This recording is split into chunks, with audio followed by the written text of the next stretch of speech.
Right, hello everyone, and my name's Matt Wilgress, and I'm delighted to welcome you to this first Engels lecture presented by Rise, a festival of left ideas, the left's largest online event platform, alongside Labour Outlook.org, the most regularly updated and shared website on Labour's left. Please do support both these platforms today and donate £20 or what you can afford at the link provided to both cover the cost of this lecture and help us put on more Engels lectures hopefully in the future. The aim of these lectures is to build on the socialist political education work we and others have been doing in recent years and learn the lessons of the past in order to win our struggles today. The topic of our lecture today is the condition of the working class today, and it's inspired by this month marking 180 years since Engels started researching his classic work on that theme. It will be presented by Jon Trickett, who has been the Member of Parliament for Hemsworth since 1996, representing former minor communities in the heart of Yorkshire. Jon left school at 15 and worked in the building trade before going to university, where he studied under the legendary Ralph Miliband. Prior to being elected as an MP, Jon had been a councillor and council leader in Leeds. He has also served in Labour front benches under Gordon Brown, Ed Miliband, and most recently Jeremy Corbyn, in whom shadow cabinet he served in a number of roles, including National Campaign Coordinator. In terms of our host today, Jon is also a regular speaker at our Rise Festival events and a monthly columnist for Labour Outlook.org.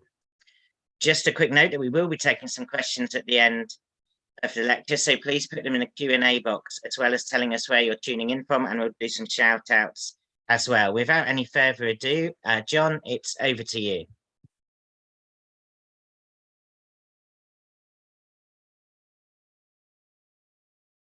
You're muted, Jon. There we are. Shall I start again? Yeah. It's great to see so many people here. Matt, thank you very much. All of your volunteers are really, really helpful. It's good to see so many people. I think we've had quite a lot of interest, 500 people or more, who are interested in socialist ideas, history, and how they impact on how we see the world. And it is important because every day there is a battle, of what I call the battle for hearts and minds, for ideas. And we can be confident we have the correct kind of analysis, but we need to continually win that battle since we're always under attack. Now, what we're going to do is I'm going to do a lecture for about 40 minutes or so. We're going to be accompanied with a series of slides, and I'm going to ask them to go on the screen now. And whilst we're doing that, I just want to say I will use the words working class quite a lot. I want to use the words working class to mean everybody who works for a living, unless I specifically say it's the industrial working class or so on. You'll get the message as we go through it. The other thing is, you know, if you're speaking about Engels, you can't avoid a little bit of philosophy. For those whose eyes glaze over when I get onto that, do just do bear with me. I think it will make sense as I go through the respective parts to do with that. Now, if we're ready to start, which I think we are, my first point is this. If you Google the words left behind communities, you will in less than a second find 320 million entries which contain those words left behind. And too often, when you read the words of the commentators in the national media, the right-wing media, the establishment and so on, you might arrive at the idea that working communities are left behind, that they're passive, they have things done to them on their behalf, that in some ways, working people are in need of assistance in the face of their own victimhood. Well, look, I resent that idea. Working class people are not left behind, nor are the various groups who compose the class, whether it's their gender, sexuality, race, whether they earn a wage or a salary, and so on and so forth. No, they're not left behind. They're held back. And I'm going to try to talk about working class agency throughout this lecture, which is what really I think Engels makes me think about. Let's be honest. It suits the British establishment to suggest that the wider population is somehow passive. And so this central thought will run through all my reflections on the work of the great polymath, Friedrich Engels. But let me start with an anecdote. I'm going to tell a series of stories through this lecture. I hope they'll make sense and provide a narrative thread. But the first anecdote is this. I vividly recall many years ago now, one day passing through that area in the Palace of Westminster between the House of Commons, and I was on the way to Portcullis House. I literally bumped into Robin Cook, who was ambling gently between one part of Westminster and another. Well, we stopped for what I thought would be a brief chat near the underground exit, which leads through into Westminster Tube Station. Now, I can't do a Scottish accent, so I'm not even going to try. But Robin said to me, look, come back to my office. There's a few things I'd like to discuss with you. So we went back to that rather grand office, which he had, looking out over the River Thames, and which is now occupied by my good friend Jon Trickett MP. Well, our conversation, it lasted almost 2 hours, and there were matters which we disagreed on, Robin and I. But the striking thing, which Robin said, was that he had begun counting the numbers of places of work in the United Kingdom outside of the public sector, like the hospitals and the universities and so on, which employ more than 1,000 workers on a single site. And he said he reckoned that the number of sites with more than 1,000 workers was no more than a dozen or dozen and a half. But their importance had been that they were in many ways the nurseries in which the British Labour movement and the party, the trade unions, had been born. And what he said, I'll never forget it, what he said, would Engels have made of that? Well, I still wonder about that question all these years later. Has the way in which work is now organised so transformed our social lives that our capacity to act collectively has diminished and has thereby strangled off the possibility of building a better world? Now, before we turn to Engels and his contemporary relevance, just let me recall something of my own personal history for a moment. I left school with no meaningful qualifications at age 15. And although I went on later to go to university, my early work experiences before, but then after university, were in the building industry. But I was also a contractor working in some of the great clothing factories in Leeds. Now, we've more or less seen the end of the industrial age in Britain. But I was very lucky, in my view, I feel very lucky to have experienced work in the factories at the end of the industrial age in Britain, just as Engels had been witness to the industrial age at its inception, and which provides so much information in his famous book. I'm going to show you this slide, which is a photo, remarkable as it is, of the Burton's factory, Leeds Montague Burton's factory. You'll see a huge crowd of people. This is a factory, and each woman is sitting behind a sewing machine or other device, working to prepare the suits which Montague Burton's produced. Look at the scale of it. It was said that the canteen could serve 10,000 people in 2 shifts. The canteen itself was as large as they said as 2 football pitches. It's quite remarkable. And the Burton's factory, near where I lived and where my children were born, the scale is extraordinary. I live close by. The local community was dominated by that factory. The rhythms of our community life, the pubs, the clubs, the sports, and even the dates of the holidays, all were largely dictated by the workforce. The workers were employed by a single family, the Burtons. But, and this is the point I'm getting to, is when the union spoke with the collective voice of those 10,000, mainly women, the owners were forced to listen. And so the workers had a sense of agency, this central word, which I'm going to articulate throughout the lecture. The company was the largest multiple tailor in the world. And there was a kind of swagger about the workers who were employed by Burton, certainly a sense of pride. They were employed on terms and in conditions largely subordinate to the demands of the owners, and yet they were capable of making themselves heard. And so just thinking back for a second to this idea of workers are left behind, somehow passive, it's not my experience at all. And I was fortunate again in 1970, shows how old I am, to see something remarkable happening. This is the front page of the local paper. The women in one factory decided that they wanted fair pay, and they went on strike. and the women clothing operatives. Then what they then did was they effectively, I think, almost invented the system of flying pickets, because they walked down to the next factory and all the women in that factory then came out on strike. And one by one, each factory closed until the whole industry, and Leeds was a big clothing centre, as I guess everybody knows, was on the verge of being closed down entirely. Of course, this event, if it had been in a more fashionable place, maybe in London, we might have heard more about it, but it was a dramatic moment, a sense when the workers in those factories took action. Now, if we just quickly move forward in my personal history, you'll see there's a point to all of the points I'm making here. I now represent former mining communities. The mining in Yorkshire, the great Yorkshire coalfield, those mining communities, they weren't left behind. They were destroyed by Thatcher, but they fought like titans for a year. And in the village where I live, it's a pit village, there was a colliery. It had two entries and exits, one in our village, and then there was an underground tunnel which linked us through to Featherstone, the next nearest village.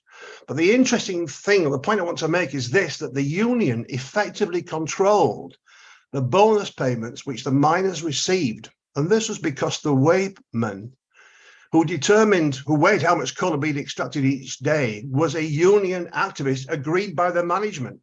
The management preferred it that way, other than having the otherwise continual conflict over wages paid at the end of each week.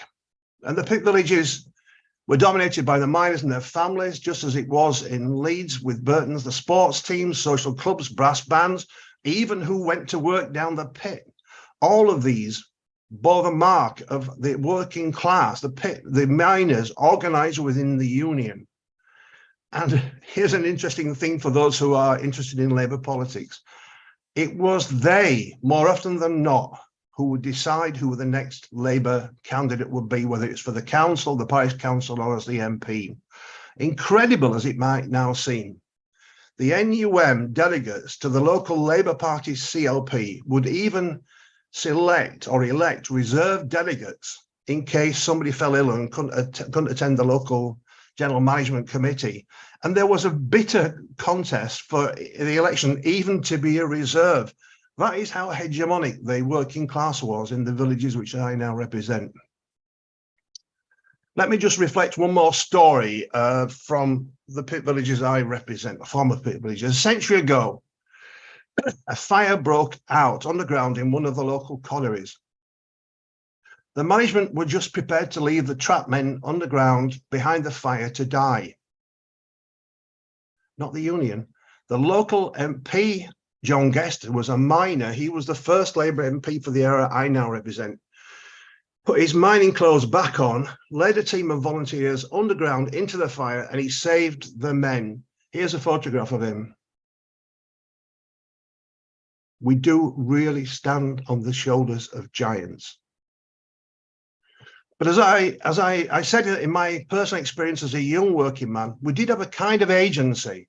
And you can see in the stories that I've been telling, all of this sense that people weren't simply just passively there, kind of languishing in misery. So I want to develop this idea throughout the lecture, and I want to use the word agency, and we'll put my definition up, as the capacity of human beings to effect change.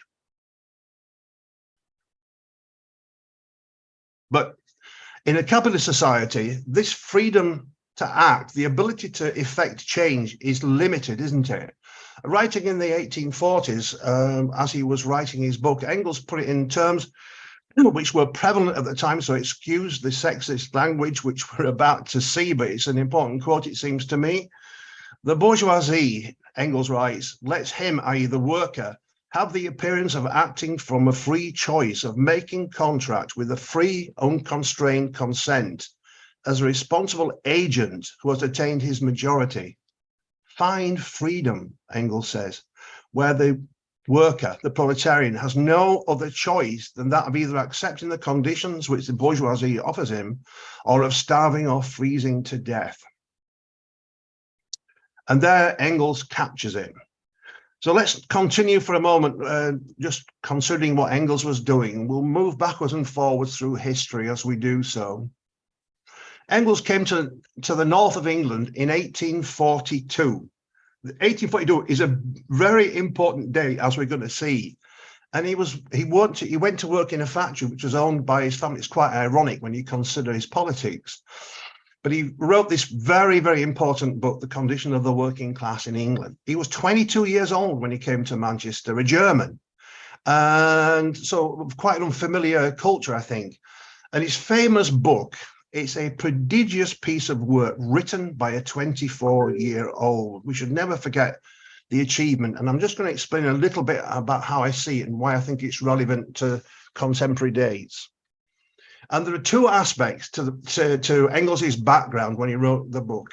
The first, and here we're going to come to philosophy, so excuse me, but I'm not going to avoid it. We shouldn't. The first is Engels's intellectual universe. The second is the emergence of a powerful, independent, working class movement in England, which we call the Chartists. Bear with me. Engels first engaged with the German philosopher Hegel. This is a photograph of him here. He's a bit of an ugly bugger, but anyway, he's definitely a master of philosophy. Hegel died only 11 years before Engels arrived in Manchester. And then Engels engaged with the critique which left Hegelians, so-called, and especially Feuerbach, launched against their master Hegel. But it's easy to understand, and just bear with me, you'll see where I'm going, to understand the huge excitement which Hegel had caused upon the student generation. What matters most from the point of view of today's discussion is Hegel's view that we can see human history as a dramatic unfolding of ideas over time, moving ever closer to higher forms of human reason and civilization. But there's a problem. Something's not right about Hegel, and we need a better explanation for how historical progress changes. And Engels took hold of the Hegelian model, but then in search of a human agency, which explains how history actually unfolds, he identified the working class. Let me put that there for a minute, and now let me turn quickly then to what else was happening in Hegel's life as he arrived in Manchester. Because the Chartists were on the move. 1842 is a major high point, and they were a mass working class movement. The scale of that Chartist movement has never been reproduced in Britain to this day. So Engels arrives at the high point in the Chartists. Let me just show you the official account, which is you can find about the Chartists on the House of Commons website. It's an extensive quotation, but I think it's worth just going through it. Despite social media and new technology, the 21st century has yet to surpass Chartism in the organization, passion, sheer numbers brought to petitioning. 1842, remember this is the year when Engels arrives, was the biggest. It's staggering 3.3 million signatures, which was a third of the population at that time, means that it remains the largest single petition ever laid before Parliament. But the next part we're going to look at now is a description of what happened when the petition arrived in the House of Commons. Because the idea of laying this petition, this huge petition, 3.3 million people, being laid in the Commons rather understates what actually happened. Sheets of signature from all over Britain were stitched into a single roll of paper. It weighed 600 weight. For those who follow metric rather than imperial like I do, that's 300 kilograms. The petition was carried by relays of building workers through London streets, accompanied by an elaborate procession, which included 7 bands, one of which, by the way, was an off-duty Grenadiers band. Countless flags and banners, and a crowd that the Times estimated was 50,000 strong. Excuse me. Arriving outside the House of Commons, the huge decorated box which contained the petition jammed into the doorway. They couldn't get it through into the chamber at House of Commons, so big was it. After attempts to dismantle the door frame failed, the petition had to be disassembled. Can you imagine? And the sheets were heaped onto the floor of the House. where they towered above the clerk's table on which, in theory, the petition was supposed to be laid. Here's a cartoon from the time. Here's trying to get the charter through the door into Parliament. The collection and presentation of the petition went alongside a series of strikes and other actions in workplace up and down the country. The working class was on the move in Britain, and Engels saw it. Here's a photo of a Chartist meeting just south of where I am now. I'm in Pimlico. This meeting took place in Kennington Park, just to the other side of the River Thames. Look at the scale of it. Engels took a close interest in the Chartist movement. He regularly wrote articles for their paper, the Northern Star, which was printed and distributed from Leeds, by the way. As a Leeds guy, I'm quite proud of that. And he reportedly visited Leeds to discuss matters with its editor, Fergus O'Connor.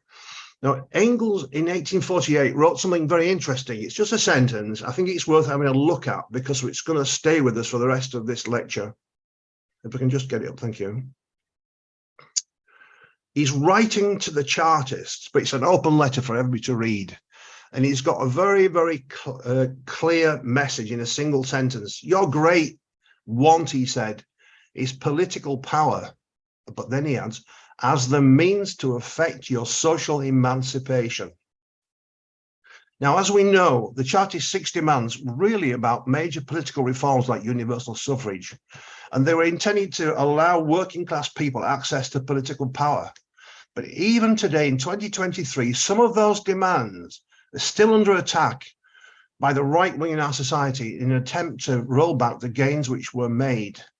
For example, we see a not so subtle attempt by the Tories to undermine the principle of universal suffrage in the most recent legislation. But here's the point: is Engels' in 1848 comment, which is still up on the screen, indicates that he wants to go beyond political reform. Remember, the Chartist 6 demands are about changing the way politics works.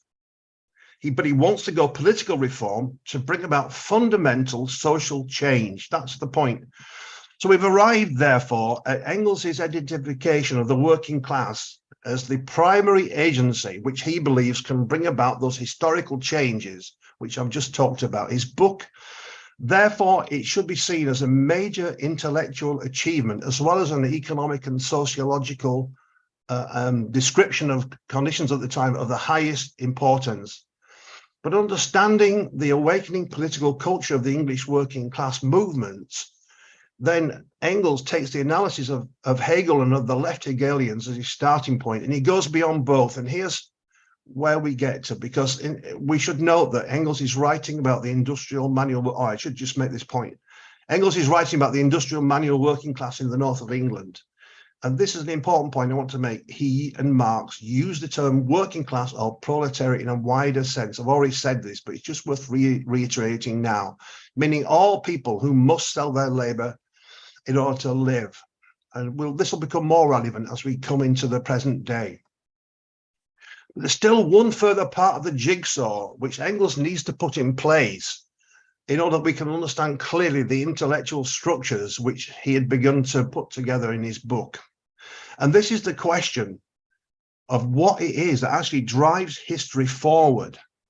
Remember, he's wrestling with Hegel, who says ideas drive history forward, but actually Hegel's wrong. And Hegel had developed this, his thoughts about progress being propelled by a dialectic, completing ideas, producing other ideas, which then produce competing ideas. And so the dialectic goes on as we get closer and closer to a more perfect world. This is Hegel's view. Engels and Marx want to get hold of the dialectic, where there's contradictions between one force and another, but the contradictions are not ideological, but they're rooted in humanity's social and material conditions. And as it happens, there was a factor which Engels could find close to hand in Manchester, and this was the existence of a class of people who owned and controlled the Manchester factories. and whose interests were directly opposed to those of the people they employed. It was in this struggle for supremacy between the employing class and the proletariat that Engels and then Marx identified that there could be found the correct answer to Hegel's inverted dialectic. Let me quote Marx. It's actually a quote from Marx, but found by Engels, I think in 1888. Marx said, the mystification which dialectic suffered in Hegel's hands is standing on its head. It's upside down. It's my language now. It's upside down.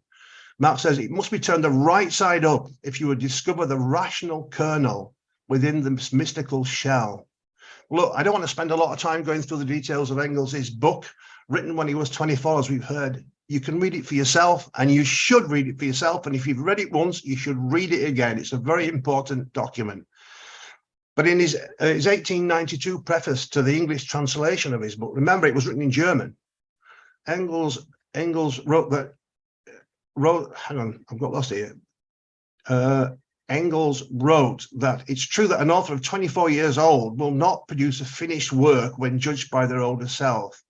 But Engels' modesty ought not to deceive us into thinking that he had written a pure description of conditions in early capitalism. What he had actually done was begun to identify the key antagonism which drives much of capitalist development itself, as well as the key to understanding working class agency. And here, in a single sentence, in 1842, Engels encapsulates this idea. And if we can just put it on the screen, please. Oh, no, perhaps we don't have it no, we don't think we have it, do we? Okay, well, here's what Engels says. The conditions of the working class is the real basis and point of departure of all social movements at the present time. What he said in 1842 remains true today, as we'll see later on. But look, the world has changed hugely since his day. I referred earlier to the virtual end of the factory system in Britain. On the next slide, if I haven't got completely mixed up, yeah, there we are. You can see the number of people working in factories has declined rapidly within a few decades. And with those changes, it's true to say that the demographic structures of our country have changed quite almost beyond recognition.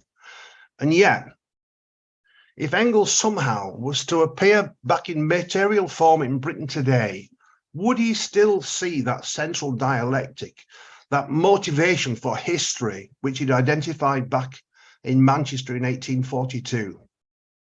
I think he would. The old system still prevails, but in a new shape. Let's just take a quick look at recent developments before we return to Engels near the end of his life.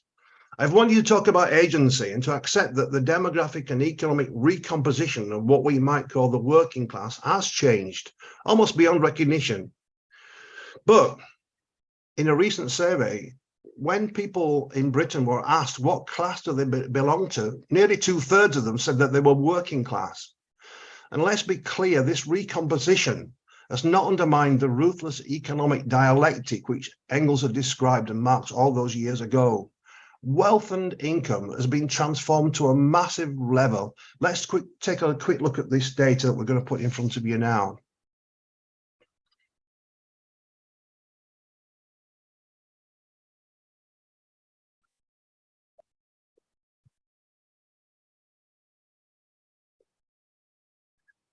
Well, the first 6 lines show the huge explosion of wealth amongst the richest. And look at the last line. It shows what happened while the explosion of wealth of the rich basically accelerated away in the last 10 or 15 years. But in the last line, we see what happened to working people. And we're talking about people who earn a wage or a salary, all working people, all people who work for a living. Their incomes went down by 433 billion pounds from the crash up to 2018 in a 10-year period. Wealth being expropriated by the rich and the money being taken from everybody else. That's what is really happening, and that is the dialectic in operation. In the recent budget, So we're right up to date now. The OBR estimated that wages and salaries won't even achieve pre-banking crash levels till at least 2026. And yet the wealth of the richest continues to grow. Now, we will see in the right-wing media and elsewhere the argument made that the rich work hard and that when they increase their wealth, it's the way in which our society rewards enterprise. But that isn't really what's happening, is it? The wealth of the largest corporations of the super rich is accumulated on the back of the rest of society, just as Engels had said. Though Engels himself might have revisited Voltaire's famous phrase that, here's Voltaire, good old Voltaire, the comfort of the rich depends on an abundant supply of the poor. Now, I'm going to try to illustrate what is actually happening with the following graph. If we can put it up on the screen, please. What this graph shows is going back to 1955 through for several decades. What you see is the amount of money paid in wage and salaries to workers is going down as a share of the total size of the economy. Now, it's complicated, this, but it's not too complicated. Year on year, you'll see variations. Some years it's more than in others. There's a big peak, for example, in 1975 in the Labour government, the Wilson-Callaghan Labour government. But generally speaking, this long-term downward slope, what does it indicate? It indicates that the amount of money being paid to what we can call the working class is in long-term decline. Where's that money going? Well, we've already seen where that money is going. And the ONS are now telling us that we've seen the sharpest fall in wages in a decade. After this graph finishes, we could continue, but it's steeper. Now, I want to try to demonstrate what is actually happening in our economy and why it vindicates Engels and Marx in terms of their analysis of how capitalism works by looking very, very briefly at the automobile industry. Let's just put the figures up. What you'll see, if you're a quick reader, is that the number of people working in car manufacturing in Britain declined from 500,000 to 166,000. Clearly, the number of vehicles produced went down as well, as you'll see. But in the final column to the right, you find that the number of vehicles produced by worker per worker working in the industry has more than doubled. So it's clear then that the output of each worker employed in the industry, and this applies right across our economy, is more than twice as high now than it was in 1971. Yet their real wages of car workers have not increased to go along with the increased productivity. So what happened to the extra money which was produced by each worker in the shape of more cars? Well, some of it, to be fair, was handed over to the consumers of cars. You and I would buy a car at relatively lower prices. But the truth is that the largest part of the extra wealth created by the workers in the industry went to the owners, to the large companies who own the automotive companies. And that, of course, is true for the whole economy. Now, of course, just moving forward, many commentators will not refute the fact that workers now are much more productive than hitherto. But they will still argue that Engels' case about the immiseration of working class people doesn't apply to our century. Everybody's better off, they say, than they were. They will say these are the conservative apologists with a small c, right-wing politicians and centrists and establishment figures. They'll say, well, the economy is rising. It's like a rising tide. And when you have a rising tide in the harbour, every boat rises, and not just the richest. And of course, we're not going to argue that conditions have failed to change for workers since the early to the mid-19th century. But don't tell me that somehow or other poverty has been jettisoned like a century and a half ago by Britain. It's clear that the situation facing many households in this year is extremely difficult in Britain. And so I think it's middle-class commentators, I don't want to use the word middle class too much, but establishment commentators who want to say, well, poverty is a thing of the past. Well, they've mistaken their own rather fortunate circumstances to the circumstances facing millions of other people. There are 14 million people in poverty, and millions who have fallen beyond poverty onto the edge of a precipice, leading to a calamitous condition which we describe of destitution. I just want to prove this because it'll be disputed. The UN rapporteur on extreme poverty, no less, he visited our country, and before COVID, so don't tell me this is about COVID, and before the cost of living crisis, so-called, his conclusions and the language he used was stark. He wrote that Britain today now has what he called a harsh and uncaring ethos, and he's guilty of the increasing marginalization, he said, of the working poor and those unable to work. The UN rapporteur said that the DWP, Tory DWP, appears to be designing a digital and sanitized version of the 19th century workhouse, which he said was made infamous by Charles Dickens, but we might add, and by Engels as well. Let me just show you a further line or two from the UN rapporteur. He says the bottom line is that much of the glue which held British society together since the Second World War has been deliberately removed and replaced with a harsh and uncaring ethos. A booming economy, high employment and a budget surplus have not reversed austerity, a policy which has been pursued more as an ideological than an economic agenda. That's the view of the United Nations, not Engels. Let me just come back to this word destitution, which suddenly appeared earlier when I mentioned it.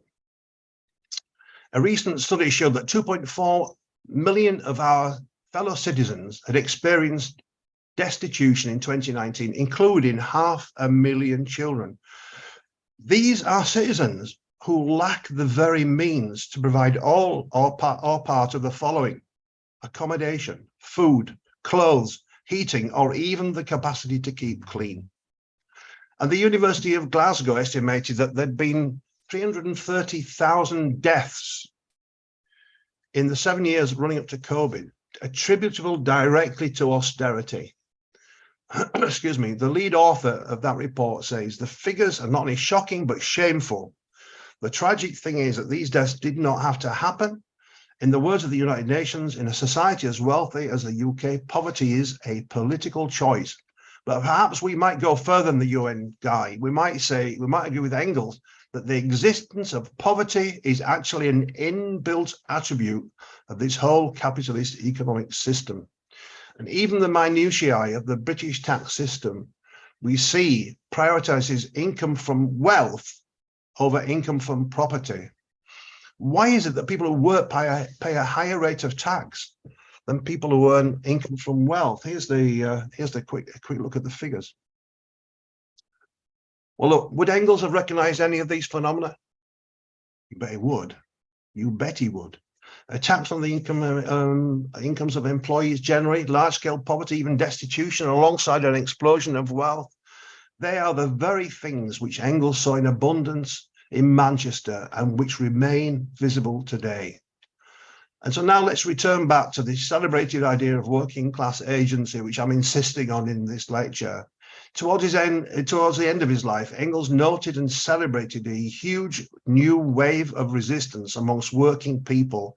There was an outbreak of strikes. Engels dies in 1895. In the early 1890s, there's a massive wave of strikes led by what was called the new unions. Here's Engels. The new unions, he said, were founded at a time when faith in the eternity of the wages system itself was severely shaken. Their founders and promoters, that is, of the new unions, were socialists, either consciously or by feeling. That's 1890s. Now, today, here in Britain, we see a wave of strikes, which is increasingly strong as larger groups of workers take action. More than 2.4 million working days were lost to strikes in 2022, if the word lost is appropriate. Postal workers were among the first, as we all know, along with railway employees and a whole range of other different occupational categories. But what's been striking I don't know if you all share, or if anybody shares this view with me, is a sight of workers in what had hitherto been regarded as so-called middle class or professional occupations, seeing barristers go on strike. Perhaps it was a bit unexpected. It was. University lecturers, junior doctors, teachers, nurses, all taking a collective action. And the evidence of these actions taking place in this third decade of the 21st century says two things. First, as we've already remarked, the term working class cannot simply be applied to factory employees or to those in manual trades. Secondly, that the squeeze on all those sections of workforce has been ferocious, as we see the huge transfer of wealth and income into the pockets of the wealthiest and the big corporations. Take a look quickly at this table, which shows the turnout by category, by worker category, and then the number of people who voted for strike action, various different sectors. If you look at the last one on the right-hand side, these are the junior doctors. Nearly 100% of the junior doctors voted, and of those, over 3/4 of them voted for strike. This is quite a remarkable development in my view in modern Britain.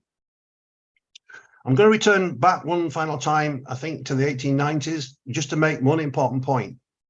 And putting aside the question of how successful that wave of strikes was then, it is the case, though, that the movement of working class action at that time had profound, almost revolutionary implications for the way in which we did politics in Britain. Let me exemplify it with an event which occurred in my own constituency in the mining town of Featherstone, just 2 years before Engels died. On the mighty Yorkshire coalfield, at that time, there was a wave of strikes because the bosses were doing what they always do. They were cutting the miners' wages in order to protect their own financial interests. And the miners in Featherstone and elsewhere also did what they always used to do. They fought back. Now, there isn't time to give a full account of what happened, but there was an armed confrontation in the town. And the British Army confronted a large crowd. It ended up with troops firing live rounds into the crowd, killing 2 and injuring many more. You could hear from the crowd people shouting, "We'd rather be shot than simply be hungered to death." Now, why is not a small incident, but a local incident in what is now my constituency so important? Well, the Featherstone massacre, along with other events, proved to be one of those decisive moments in the history of our political structures. Up to that point, many working class voters had voted for the Liberal Party, as had most of the trade union figures. There was an inquest about the 2 dead men. One was held elsewhere in Yorkshire, and the inquest decided that the miner had been killed by justifiable homicide. But then there was a second inquest in Featherstone, the town where the massacre had happened. And the jury there came to a completely different conclusion. They blamed the lack of adequate policing and troops' overreaction. Here is the grave you can visit today. The last time British troops used firearms against a crowd in England. Following that decision at the inquest, there was a huge scandal through the country. It even broke through into the august halls of the House of Commons. They had to admit to introduce a parliamentary inquiry, which was finally agreed by the Liberal Home Secretary, Herbert Asquith. Here's the thing. The Liberal Party began to lose votes in working class communities up and down the country. It was the Liberal government, after all, which had moved 250 armed troops onto the Yorkshire coalfield, basically supporting the employers. Socialists from across the country, as well as trade unionists, working people everywhere, then began to harass Asquith wherever he went. And as we know, as I've said, the slow demise of the Liberal Party as a receptacle for working class voters had set in within a decade. the Labour Party had begun to develop as an independent party of working class voters, separate from the Liberals. And its roots lay in part in the struggles of the 1890s, which Engels had seen, which I've just described.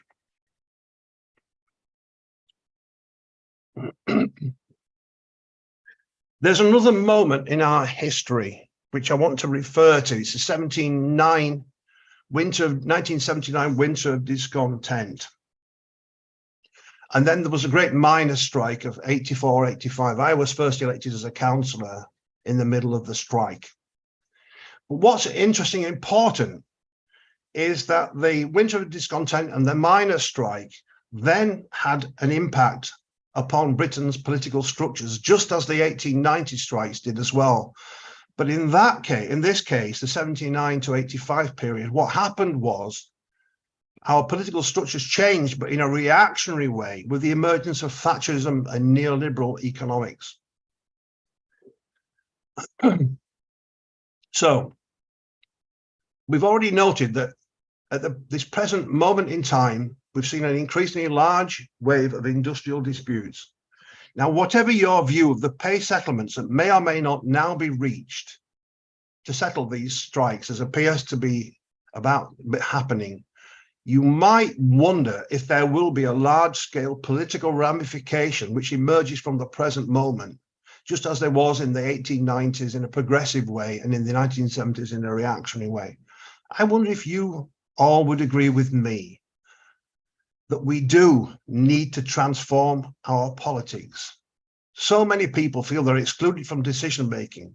It's often said that the structures we use are there to promote simply the interests of the wealthy and the big corporations.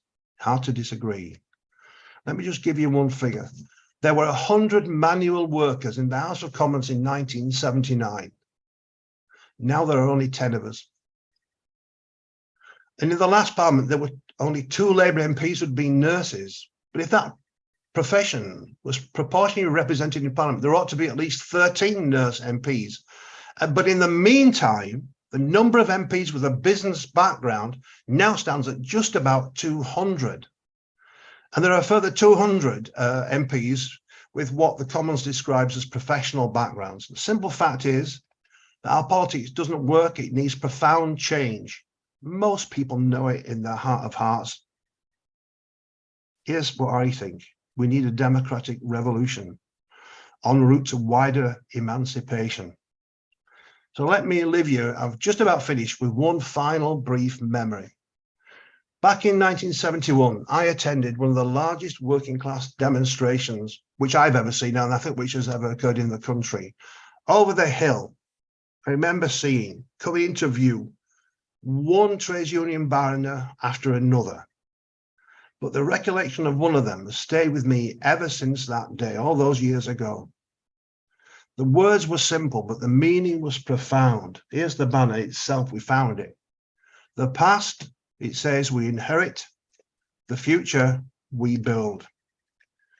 So let's honour Engels. Let's learn from our past. Let's apply his methods. But above all, let's build a better future out of the current wave of strikes. And thank you for your patience.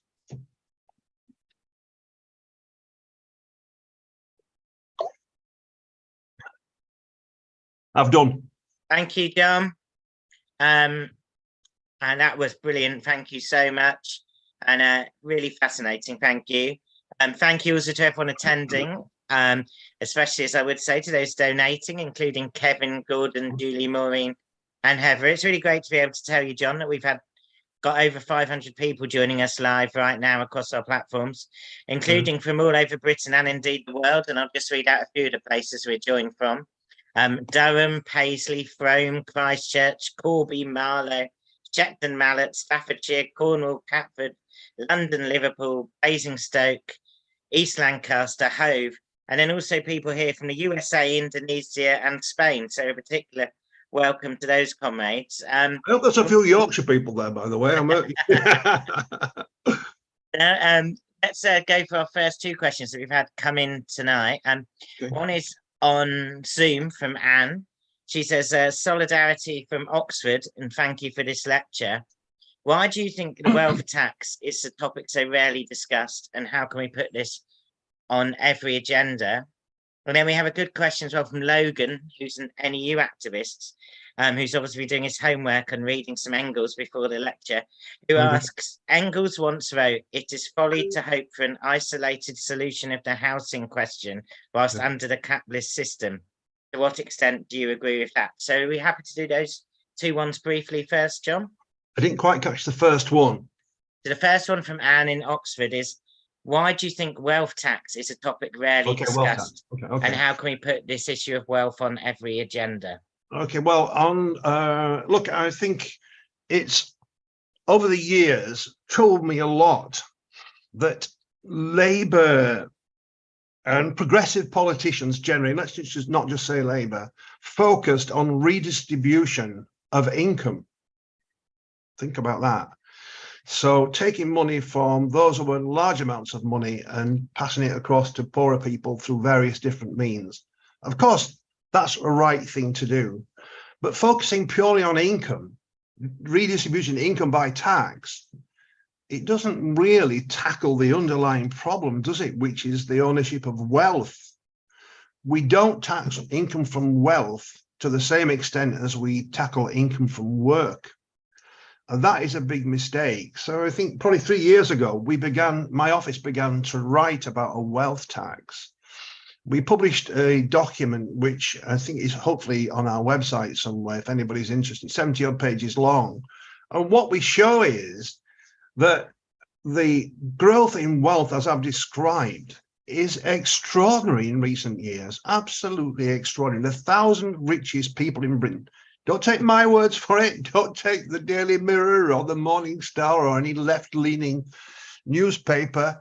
I found the figures from Rupert Murdoch, because he publishes the 1,000 richest people in Britain, the rich list, in the Sunday Times. And I think it's to make us all feel jealous that we're not rich. But actually what it does is it provides you with important data about what's happening to the rich. They are gaining billions of pounds in additional wealth while people are struggling, as I've described.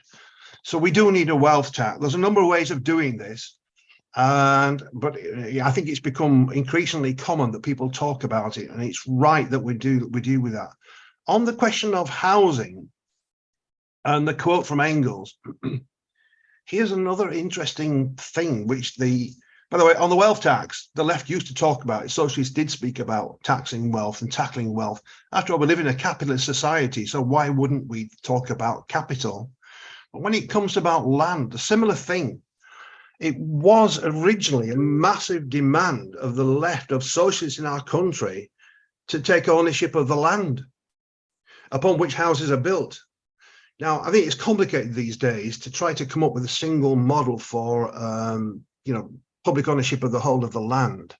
But we ought to be having a close interest in it, because it does determine a lot about housing. As it happens, I'm a building worker, and in my time I've worked on building many, many houses for people. It's a matter of great pride that those houses will be there with families in them, probably 200 years after I'm 6 feet under. But the point is this: the cost of employing plumbers, builders, plasterers, carpenters, is a small fraction of the total cost of a house.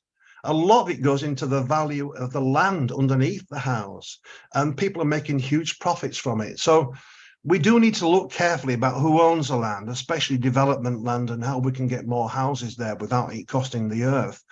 Now, whilst Jeremy was leader, I commissioned a report by George Monbiot and a group of advisors, because I'm interested in the land as an economic factor of production, but also because it's important for the environment and so on and so forth. They produced probably the most radical document that the Labour Party's seen in many, many years. It's called Land for the Many. I'm proud to have commissioned it, and I'm proud to call George Monbiot a friend and a colleague of mine. If you are interested in it, it's called Land for the Many. It's available, I think, online, and we'll probably put a link on it through Twitter or something if anybody's interested. Right, so I hope they've helpfully responded to those two questions. Thanks, John. I'm just going to take this opportunity on that report you did with Monbiot. I think that would be discussing those ideas would be a great idea for some further work. Yeah. And maybe a future event in this summer's Arise Festival. Sure. I'm just going to read out some comments and do some shout outs for the audience. Welcome Maureen on Zoom, who says, thank you so much, Jon, an excellent lecture. Also, our regular attendee, Nina on Zoom, who says, fascinating and inspiring. Thank you so much. Carol on Zoom, who says it was a light in the darkness of present day Labour. And again on Zoom, Vin and Gustin, who both say how great it was to end with the image of the Durhams minus gala, and one of them raising the importance of the gala and the banners of the NUM, which I totally agree with. Our next and final questions will go back to the question of industrial action. And if when you answer those, Jon, you could sum up as well, that would be brilliant end to the event.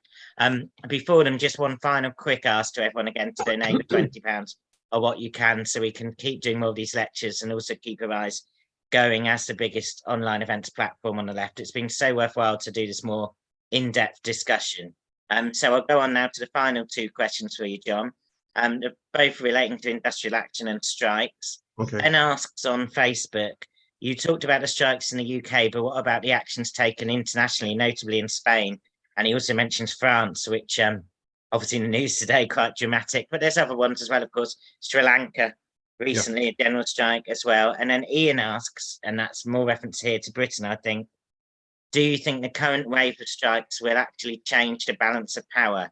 If not, what instead can we take from them? So two final questions about the importance of the strikes and industrial action more globally, I suppose. Well, look, I think, I don't know if I managed to ingrain into my lecture the central point which I wanted to make, starting up with this idea that, you know, workers and poor people are just passive recipients of goods handed down from on high. And I don't accept that. As I said, you know, people are active in their everyday lives. I described what happens down the pit, and I described a little bit about what had happened in the clothing factory.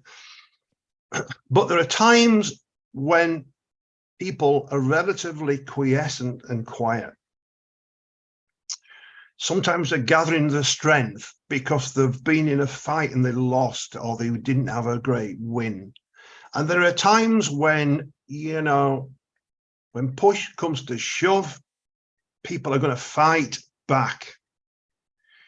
And we oscillate between those positions. We're now in a position, I think, where people have had enough.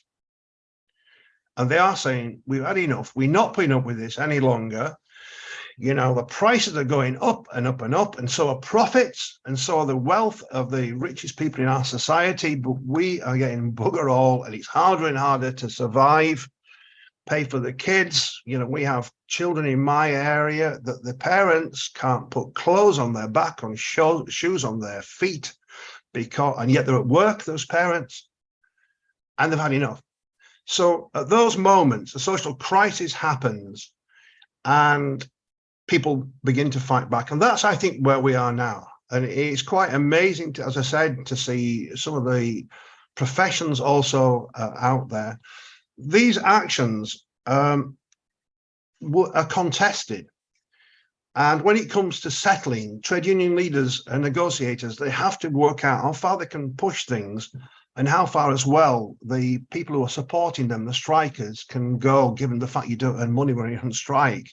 So there's a series of settlements taking place. I think Rishi Sunak's decided he doesn't want to take on the power of the whole of the different sections of the working class, so they're quietly settling these. But I think things will have changed as a result. And a new generation of people who for the first time maybe even were in a union or took a strike action, or even thought that us ordinary folk, can make changes in the way our country or our firm works. Those ideas, they begin to work through. And I've been on picket lines, many of you will be. Talk to people, listen to what they're saying. You know, people saying, well, I've paid my union dues, but I never knew what a union was. Now saying, do you know what? I feel better because we're taking action and we're fighting back, and that's a good thing. I think a new generation of socialists and trade unions will emerge from the present problems. But here's the thing. And remember what Engels said in his letter to the Chartists. He said, we fight for change, but he said what we need to do in the end is lead to emancipation, economic and social emancipation. And it's our job as socialists, and we've tried to do it tonight with this lecture, to give an analysis, a description of how our society works, so that people don't think it was just our boss, but they can actually see it's a systemic issue in the way in which our wage system works itself. And that's our job, I think. And I'm so pleased that you know, Arise exists, and Matt and all your team, brilliant people. Well, my final point is this: is this just happening in Britain? Is it just a local phenomenon? You know, particularly a reactionary Tory government. Well, we do have a reactionary Tory government. We're getting close to a form of fascism, in my opinion. But this is a worldwide phenomenon. The capitalists, the ruling class, as you might call them, are on the march. They're trying to push down people's wages and cut these public services, whether it's education, hospitals, or the pensions. And it's interesting to see in Madrid, 2 million people went on the streets to defend public health, which was being privatized by a right-wing regime in the region of Madrid. It gives me great encouragement to see that. And then in Paris, well, look, I think it's very difficult there. You can see that. But you've got a government which is simply saying, we're not going to listen to Parliament. We can't get a majority. We're just going to impose things on them, and look at the reaction that's taken place. But as you say, in Sri Lanka and elsewhere, I just wonder at some point whether Arise or some other organization can't get together at least a European-wide conversation of this kind, so we can share information, because their fight is our fight and our fight is theirs. And that's how I see it. And I think hopefully everybody on this call are internationalists and on the side of progress against the reactionary forces that we all face. But look, Matt, thank you so much. It's been a great exercise. I've enjoyed doing it. I hope I didn't lose anybody with my little bit of Hegelian stuff in the middle. I tried to keep it straightforward. And no doubt we'll do more of this in the future. Thanks so much indeed for coming, to everybody who's on tonight. Thank you, Jon. And that's it from us. If you missed any of it, we'll be sending everyone who registered in advance a video on YouTube and also on Twitter, where you can watch the full thing back. And that will also include a link to Jon's excellent slides. Thank you, everyone, for coming. Bye.